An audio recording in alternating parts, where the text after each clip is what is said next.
Now, I did mention Junior Achievement. Well, that is a Manx registered charity dedicated to helping the island's young people gain the essential skills they need when they leave full-time education. And this happens in the high schools around the Isle of Man. Basically, students get together, they form companies, they come up with ideas. It's a bit Dragon Den-ish, perhaps. Yeah.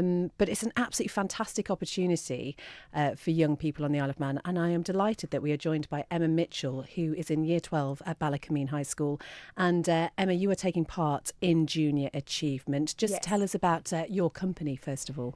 Well, my company is an online toiletry service. As a female with female friends and based on market research, lots of females mainly teenagers feel embarrassed to buy sanitary products such as pads or tampons at a store. So if we can help with the social anxiety that's based around this, by allowing the service to be discreet so that one can order these sort of products online and have them delivered to their house, so they don't have to go out and buy this. And it's not only for females, it's for males as well. Whether these are condoms, maybe you might feel embarrassed to buy those, and if we can help promote safe sex, then we can also lower the rates of STDs and unwanted pregnancies as well. And I know a lot of girls, if they don't have the right sanitary products, they might just take a day off school. And why would you can't help but have a period. It's not something you're really in control of, so why should you miss your education just because of that? So I want to help out with that. And also tampon tax, as I said before, with your periods, we don't get to choose if we want a period or not, so why should there be a tampon tax? And tampon tax isn't only for tampons, it's for all sanitary based products. So our aim is to sell these products without the tampon tax and still cheaper than if regular stores were to sell them without tampon tax. So, and students may only earn minimum wage. So if you can buy essentials such as toiletries, but for an affordable price, then you can help everyone in the wider community of the island. Our aim is also to donate to a charity. So we will take 10% of all profits and donate to a charity that would help supply sanitary products to people who can't afford them. What a brilliant idea. And just tell us how this works in practice, because is this something that will actually happen? Hopefully, yes. My group's business is coming along quite nicely, and I've got a fantastic team with such brilliant members. So it's looking strong. Our aim is to have our business ready by December, and we've already got a girl who wants to be our first customer. So we hope that it won't just be a business for Junior Achievement, it can also be something that can be continued after Junior Achievement.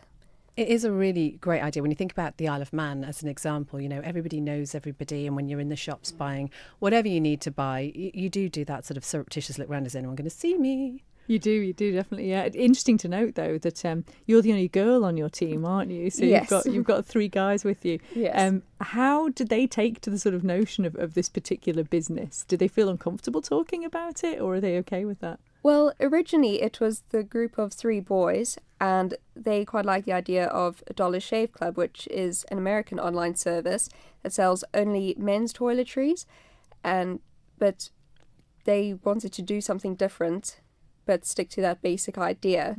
So I was originally part of a different Junior Achievement group, but I was told I could no longer be in that group due to my schedule with all my lessons. But I still wanted to take part, and I overheard the group of boys who also have a similar schedule to mine. So they were able to do Junior Achievement. So I asked if it would be possible if I could join them. And they had a bit of a team meeting, and they decided, yes, I could be in the group because I would be the spokesperson for the group, and I love doing presentations and public speaking.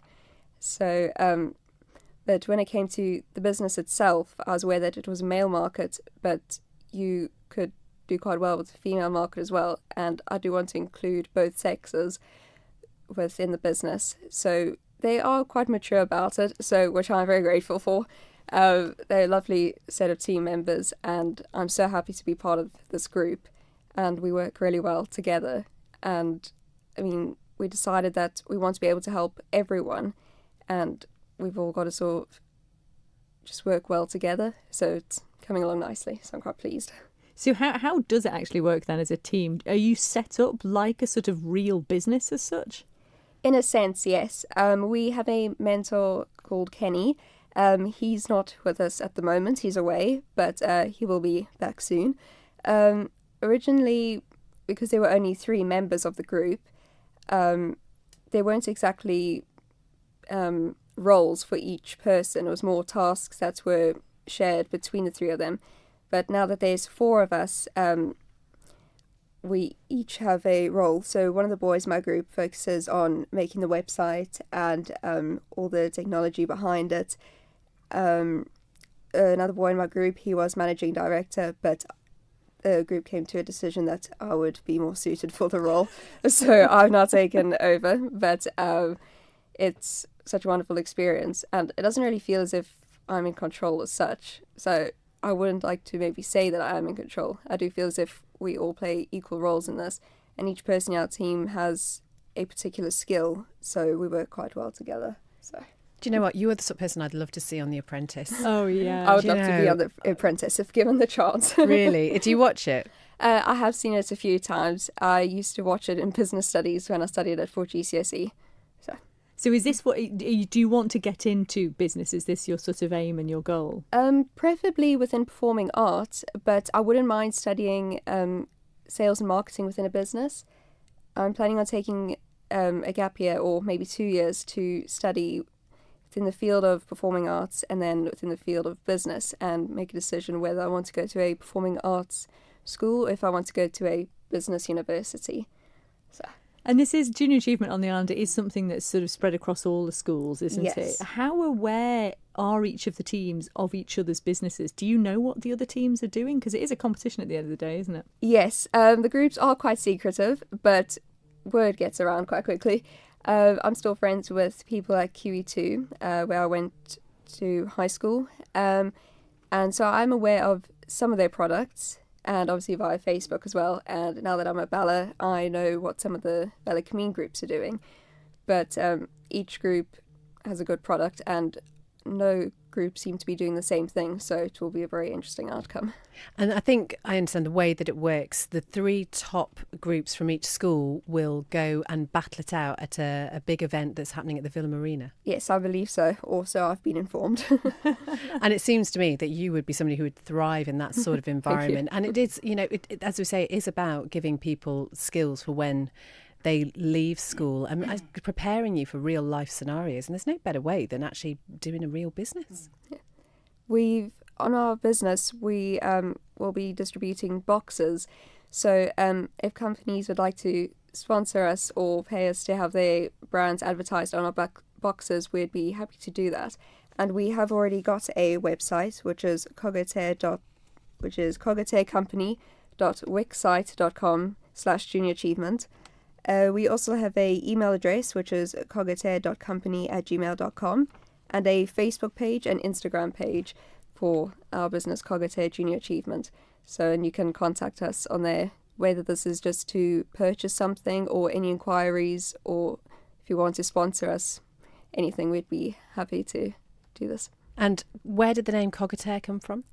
Originally, my group chose it. Cogitare is Latin for to think. It's quite a creative name. I think it sounds very professional. It might be worth spelling it actually for people. Oh if yes, they don't know sorry how. about it. COGITARE. Wonderful. And we will put the links to that on the Thank Wednesday you. blog after the programme.